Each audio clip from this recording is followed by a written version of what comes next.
Hey everyone, and welcome back to my channel. In our previous tutorial, we have learned that some data can be sensitive. For example, the marks of a student in exam is a sensitive data, while the name is not a sensitive data. That's why we declare the marks as a private field. But here's the question. What if we need to safely use the private data or even update it in another class? That's what we will learn in this tutorial. So let's begin.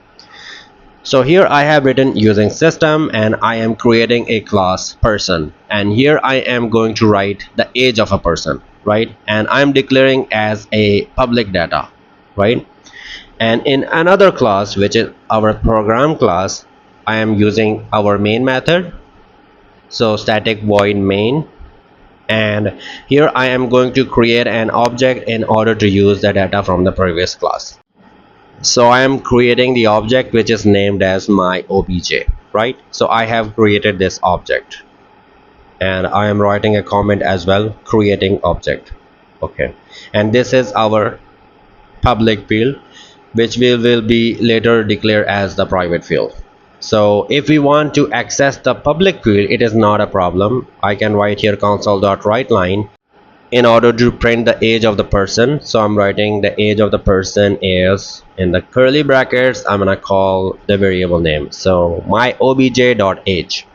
My obj is the object we have created, and age is the public field that we have used in our previous class. So the age of the person is 25. That means we can access the public field in another class, no problem. But what if we declare this as a private field, and we can see we have got the error in our main method. So that's why we declare these fields as the private fields. Now if we want to access this field, we have two methods, get method and set method. And I am writing here public int age, the same variable name except the first letter as capital. You can write any other name, but this is recommended that use the same variable name but the first letter as capital. And we have the get method, so I'm writing here return age. So get method is basically used to read the value of our private field, and if we want to update the value of our private field, for that we have set method. So I'm writing here age is equal to value, right? And this will be used to update the value of our private field. So we can do both things. We can read the value of our private field, we can update the value of our private field. And now in our main method I am using this age here, and now let's run this program because we want to read the value. So as you can see, we can read the value because the age is now printed as 25. What if we want to update the value? For example, if we want to change the age from 25 to 30, then I'm writing here my obj.age is equal to 30.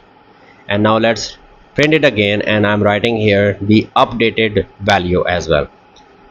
So let's run this program, and as you can see it from here, first we have the value of the age 25, and then updated age is 30 now. So that's how we use the get method and set method in order to read the value and update the value in another class. So that's all for this video. Thanks for watching. See you in the next tutorial.